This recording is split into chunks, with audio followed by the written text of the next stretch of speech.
안녕하십니까. 11월 3일 오후 마감 방송 시작하도록 하겠습니다. 일단 대선을 앞두고 시장이 좀 회복을 좀 잘하고 있는데요. 오늘은 어제랑 다르게 전 세계 증시가 동반적으로 올라오고 있어요.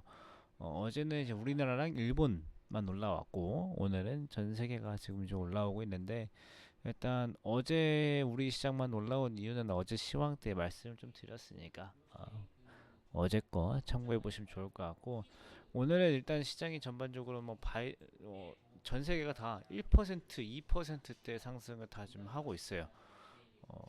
하다못해 뭐 동남아시아나 중동 국가들까지 전부 다 1, 2% 이상 좀 상승이 좀 나타나고 있고, 우리나라 같은 경우도 이 외국인 수급이 일단은 전반적으로 시장을 이끌었다 이렇게 보시면 좋을 것 같아요. 오늘 뭐 코스피는 기관 수급이 4,500억 이상 많았지만은 외국인이 또 선물 시장에서 강하게 매수하면서 기관 같은 경우는 거의 프로그램 매매로 들어온 것들이 많아가지고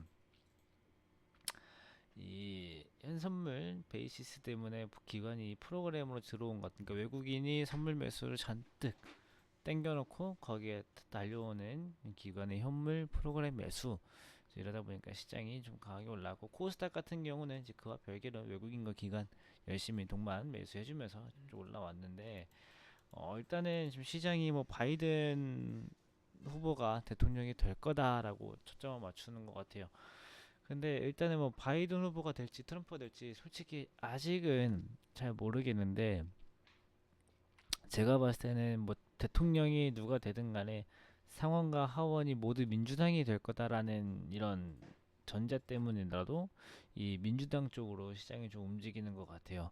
아주 일단 뭐 트럼프 대통령이 된다라고 해도 상원과 하원이 모두 이제 민주당일 경우에는 아무래도 이 정책적으로는 이 민주당의 법률이 좀 강하게 좀 나타날 수 있기 때문에 그렇게 보이는데, 일단은 그렇습니다. 일단 시장은 이 블루 웨이브로 맞춰져 있고, 그 다음에 뭐 시장이 올라오다가 중간에 잠깐 코스피 코스닥 둘 다 한 1% 초반대로 상승폭이 조금 반납이 되기도 했지만, 그때 대주주 요건이 3억으로 이 강화하는 방안을 유예가 좀 되면서 재차 상승폭이 회복이 됐습니다.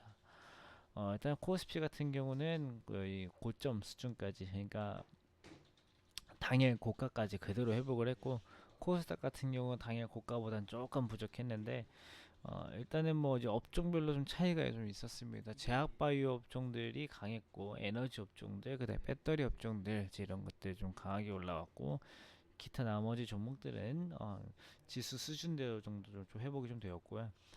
그 다음에 뭐 대선 불확실성이 뭐 조금 완화가 좀 되었다라는 이런 분위기와 더불어서 미국이랑 중국의 경제 지표가 좋게 나왔고, 그 다음에 뭐 이런 것들이 시장에 긍정적으로 작용을 했지만, 여전히 내일 오후장이랑 모레 오전장에 반영이 될 이 미국의 개표 실시간 뉴스들, 이제 거기에 대해서 부담은 여전하게 있기 때문에 이번 주는 진짜로 주의의 연속. 이번 주 안에 끝나면 다행이죠.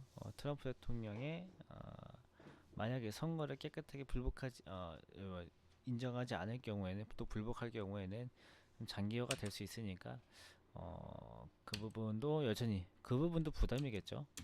어, 그리고 이제 밑에 어제 오후부터 이제 시장이 좀 반발 매수세가 좀 전반적으로 나타나고 있는데, 일단은 아까 말씀드린 것처럼 이 블루 웨이브에 맞춰서 반발 매수세가 유입이 되고 있죠.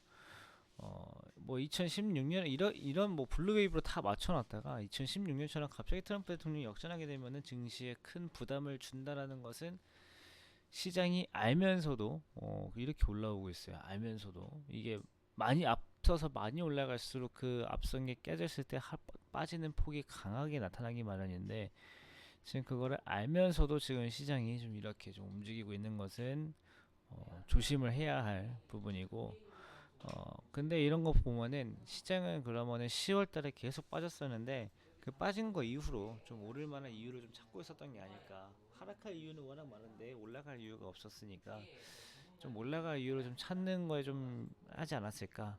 그래서 뭐 바이든 후보의 이 지지율이 조금 올라가자마자 야, 블루웨이브다, 블루웨이브 이제 이러면서 시장이 좀 올라오는 것 같은데 사실 이거 말고도 지금 FOMC나 페드에서 나오는 뉴스들이 굉장히 많아요. 아주 이제 그것들 때문에 뭐 미국 금리도 금리 같은 부분이나 이제 거기서도 좀 거래가 좀 많이 나타나고 있는데 이제 그 부분도 한번 체크를 해볼 필요가 있고 이번에 이제 또 목요일날 FOMC가 있잖아요. 이제 미국 대선 기간이랑 FOMC가 이제 겹치는데 이 FOMC 때 이 파월 의장이 어떤 얘기를 할지 그리고 이 파월은 트럼프 대통령에 꽂은 사람이잖아요. 트럼프 대통령에 꽂은 사람이고 그 다음에 파월이랑 트럼프 대통령이랑 중간에 티격태격이 아니죠. 일방적으로 트럼프가 파월을 깠죠.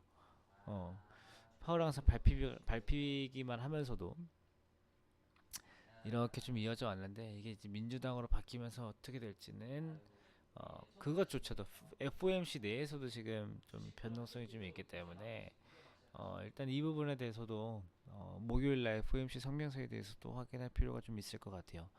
근데 지금 나오는 거는 대출 프로그램 완화랑 이 마이너스 금리 제도 검토, 그 다음에 수익률 곡선 관리 정책, 지금 이런 것들이 지금 월간 뉴스에서 나오고 있어가지고 이제 그런 부분들은 증시에 어떻게 반영이 될지 마이너스 금리 제도가 사실 미국에 반영될 가능성은 좀 거의 없지만 수익률 곡선 관리 정책은 적용이 될 관리가 좀 적용이 될 가능성이 있고 적용이 된다라고 하면은 현재로서는 효과를 좀 볼 수 있는 구간이기 때문에 그런 부분에서 좀 시장도 긍정적으로 반영하는 것 같아요.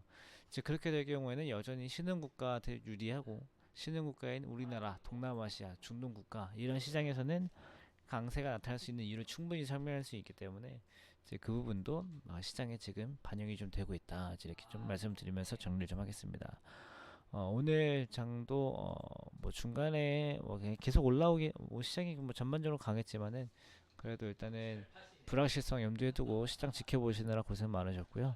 오늘 하루 마무리 잘 하시고 내일 뵙겠습니다. 감사합니다.